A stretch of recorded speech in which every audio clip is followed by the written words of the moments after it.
रोजची तीच ती भाजी खाऊन कंटाळा आलाय. भाजी चमचमीत व्हायला हवी आहे आणि वेळही जास्त जायला नकोय. तर मग तुम्ही योग्य ठिकाणी आला आहात. आज आपण अगदी अशीच आणि घरातल्या अगदी बेसिक साहित्यातून होणारी रेसिपी बघणार आहोत. तर व्हिडिओ स्किप न करता शेवटपर्यंत नक्की बघा. नमस्कार, मी ललिता आपल्या सर्वांचं स्वागत करते कुकिंग विथ ललिता नंदाळे या खानदेशी कुकिंग चॅनलमध्ये. चला तर मग रेसिपी सुरू करूया. सर्वात आधी भाजीसाठी मसाला तयार करून घेऊ. त्यासाठी मोठे 2 चमचे दही घेतलेला आहे. साधारण 1 कप एवढं हे दही आहे. त्यात बेसिक मसाले ॲड करून घ्यायचे आहेत.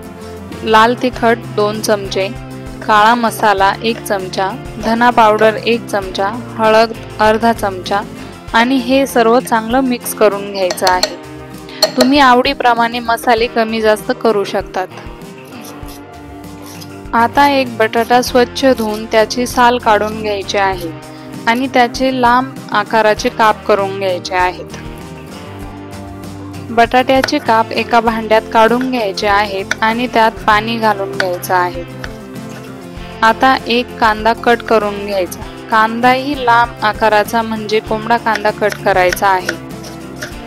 5 ते 6 लसणाच्या पाकळ्या बारीक कापून घ्यायच्या आहेत.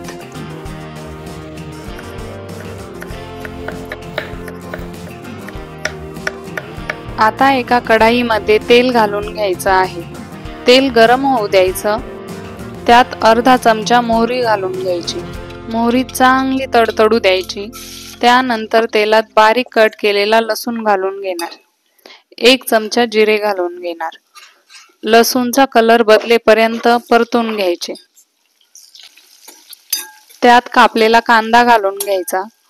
कांदा सोनेरी लालसर रंग येईपर्यंत परतून घ्यायचा. त्यानंतर त्यात कट केलेले बटाटे घालून घेणार. चवीप्रमाणे मीठ घालून घेणार. चांगलं मिक्स करून घ्यायचं आणि झाकण ठेवून 5 ते 6 मिनिट शिजवून घ्यायचं आहे. बटाटे 80% शिजले पाहिजेत. मधून मधून झाकण काढून भाजी हलवून घ्यायची आहे. बटाटे खाली जळणार नाहीत, चिटकणार नाहीत याची काळजी घ्यायची. आता तयार केलेला दही मसाला घालून घ्यायचा आहे. चांगलं एकजीव करून घ्यायचं आणि पुन्हा 3 ते 4 मिनिट भाजी शिजवून घ्यायची.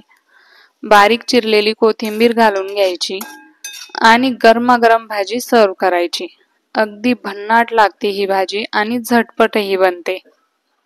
तुम्हाला ही रेसिपी कशी वाटली ते कमेंट करून कळवायला विसरू नका. रेसिपी आवडल्यास लाईक, शेअर अँड सबस्क्राईब नक्की करा. धन्यवाद.